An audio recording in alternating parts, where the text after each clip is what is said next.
Have you ever rolled out a training and thought, why is this not working? Why hasn't it changed any behavior? You're not alone. Most retail training is based on information and information overload instead of actual behavior that really happens in the stores. The reality for the frontline crew is they don't need more information. They need to know exactly what to do and when to do it and what it really looks like on the sales floor, not just in the corporate playbook. Hi, my name is Amanda McRae. I'm the founder of Blue Plate Production, a retail training video production company where we specialize in asset protection and operations. And let me tell you, after making lots of retail trainings, there are certain things that just do not work.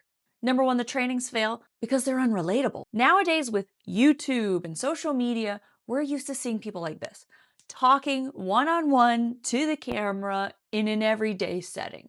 When you add animation, AI, too many graphics, actors, which I can say because I am an actor, that all adds too much polish, so it makes it unrelatable. People want to see people they can actually work with.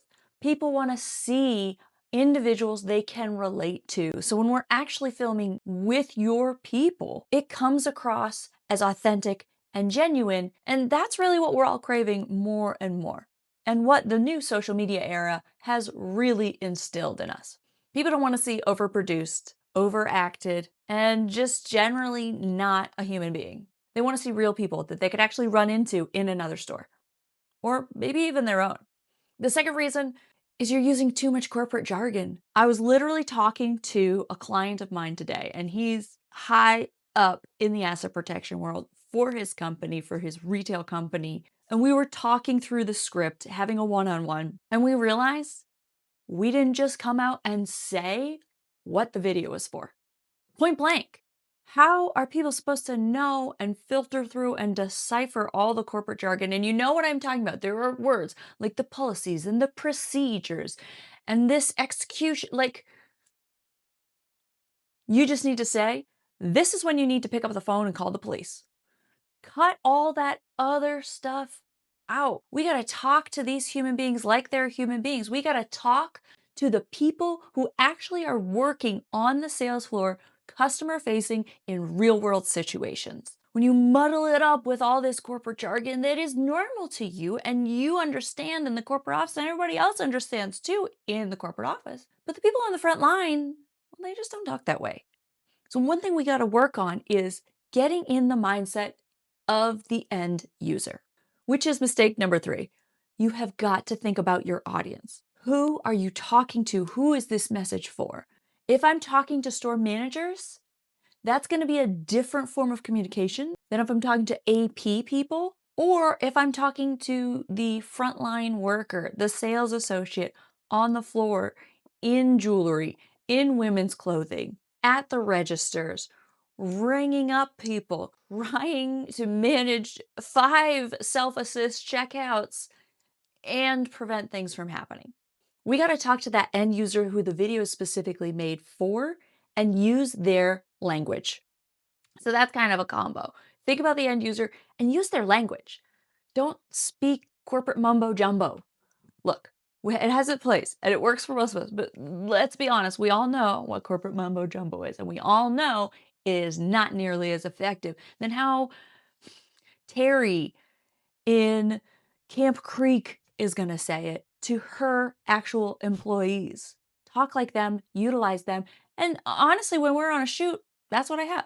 I have that actual individual speak how they would speak. I say, this is the script, but it is not verbatim. Some of it is, but not all of it. How would you say that phrase? Rephrase it in the way you would say it.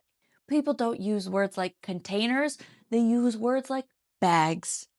It's a bag, right? So we have to talk the way they talk. The fourth thing is it's way too long. Way too long. Y'all are making these training videos way too long or potentially too short.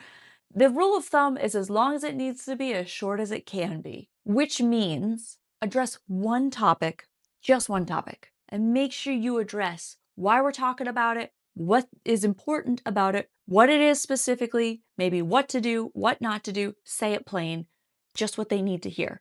We don't need to add extra fluff. We don't need to say things 10 times. We don't even have to start with, "Hi, welcome to this retail training for XYZ company. We're so glad you could come and watch with us today. Are you bored yet? Are you bored yet? Because I'm bored saying it." Nah, cut to the chase. Let's get to it. Cut out the dead space. Keep it flowing. Keep it moving. Which brings me to number 5. These videos are boring. Do you know what happens with most retail training videos? Think about this. Picture this. You have a new employee. They're going through training. What happens? They go to the back office. They get sat down at a desk that's really just in a stock room in front of an old computer. Be honest, you know it's not the latest and brightest. If your company does have that, that's amazing. But come on, most retail stores, it's an old computer, dark, dingy, cold. It's not exciting. And when they're watching that video, do you know what they're really doing? They're this. They're not paying attention to that computer. Oh, no, no, no, no, no. They're paying attention to their phone. They're not watching at all. They're missing at least half of the training because it's boring. It's not capturing their attention. You have got to change up the angle. I wonder if that'll work out well. You got to change up the angle. You got to add pop-ups. You got to keep it tight.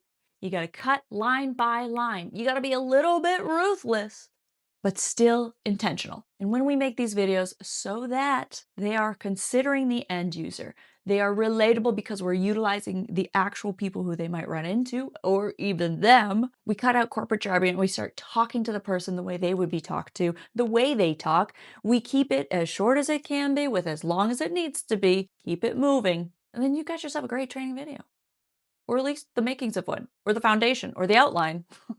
My name is Amanda McRae. I can help you and your company get the best training for your people so that it is consistent, interesting, relevant across the board with the same message so everybody is on the same page. Check out the links below. Blue Plate Production, blueplate.io is our website. We would love to help you out. If you have questions, let me know. If there's things you find that is useful, let me know about those too. Because let's be honest, when employees see actual behavior, when they see actual examples and the specific examples that you want them to see, not the examples like a telephone game where this is kind of how we covered it in our meeting and then now it's kind of morphed into this. No, we want a specific training that they will see on camera is the best way to do it. We can help you do that at blueplate.io. Come check us out. We'd be happy to help.